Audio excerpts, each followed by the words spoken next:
Hello दोस्तों, मैं Ravi Soni RKS institute में एक बार फिर से आपका हार्दिक अभिनंदन करता हूं। बच्चों, आज से हम इंग्लिश लिटरेचर शुरू करने वाले हैं और मेरी ये कोशिश रहेगी कि इंग्लिश लिटरेचर आपको बहुत ही आसान शब्दों में समझाया जा सके। इसके ऊपर मैंने रिसर्च किया है और उसको एक बाइफरकेट किया है और अलग अलग एक ड्यूरेशन में इसको लिखा है ताकि आप आसानी से एक फिगर आपके माइंड में बन सके। तो आइए दोस्तों, इसको शुरू करते हैं। इंग्लिश लिटरेचर का जो पीरियड्स है इसको बाइफरकेट करते हैं डेट वाइज डेट। तो बच्चों 450 AD यानी कि 450 जो साल थे तब तक की हिस्ट्री में कोई भी रिकॉर्ड हमारे पास नहीं है, इसलिए इसको डार्क एज कहा जाता है कि we are not having any kind of record during this period and up to this period. So that's why this period is known as dark age, यानी कि अंधेरा था, इसमें हमारे पास कोई भी रिकॉर्ड नहीं है। देन 450 टू 1066 तक का जो रिकॉर्ड है उसको हम बोलते हैं इन ओल्ड इंग्लिश, इसको पुरानी इंग्लिश जैसे बोला जाता है और इसको एंग्लो सैक्सन एरा भी कहा जाता है क्योंकि तीन वहां के एक रिचुअल्स थे और तीनों आपस में मिलकर जूट्स के ऊपर जो हमले किए थे वो मिलकर इसको एंग्लो सैक्सन बोलते हैं। एंगल क्या होता है? तीन ऐसे। तो इसके बारे में हम डिटेल में बात करेंगे, लेकिन हम चाहते हैं कि सबसे पहले इसका जो ड्यूरेशन है उसको समझ लिया जाए। देन 1066 से लेके 1500 तक का जो टाइम था उसको बोलते हैं मिडल इंग्लिश, या फिर इसको बोलते हैं एंग्लो नॉर्मन क्योंकि तब नॉर्मन्स की एंट्री हो चुकी थी। देन 1500 से लेके 1660 तक का जो एरा है उसको बोलते थे रेनेसांस और अर्ली मॉडर्न भी बोलते हैं।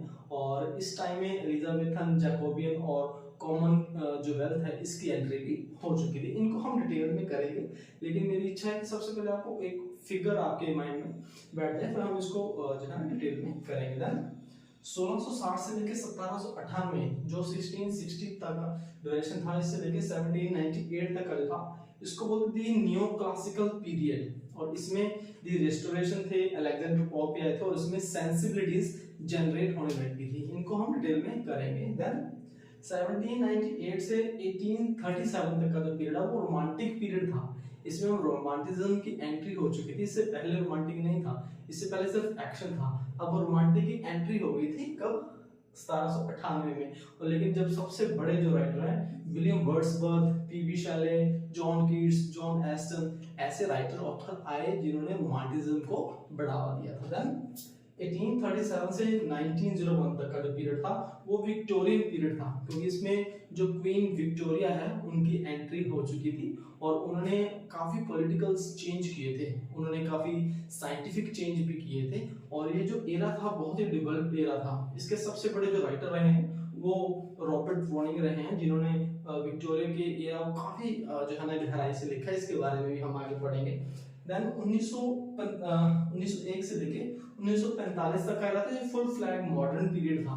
इसमें सारी चीजों की एंट्री हो चुकी थी, सेंसिबिलिटी भी थी, एक्शन भी थे, रोमांटिक का था, क्यूरियोसिटीज भी थी, सब कुछ था। और एडवर्ड और जो जॉर्ज जो किंग थे ये इस टाइम के राजा थे, किंग एडवर्ड और किंग जॉर्ज, इसलिए इसको मॉडर्न पीरियड कहा जाता है। और अगर हम बात करें 1945 से लेके अब तक की, इसको बोलते हैं हम पोस्ट मॉडर्निज्म। अब जो है सब कुछ फुल फ्लैग है, जो है ना कुछ भी लिख सकते हैं writer, we are totally free to write on any concept. And this was started when the first world war was started. You might be knowing about Japan, Nagasaki, तो वो सारी हिस्ट्री में है। तो तब से लेके आज तक का एरा जो है वो पोस्ट मॉडर्निज्म कहलाया जाता है। तो आई होप ये छोटी सी जानकारी जो है ना आपको समझ आई होगी और मेरी इच्छा थी कि जो आपको मेन कंसेप्ट है वो आपके साथ शेयर किए जाए। तो अगर वीडियो पसंद आई हो वीडियो को लाइक कीजिए, चैनल को सब्सक्राइब कीजिए। Thank you, thanks a lot.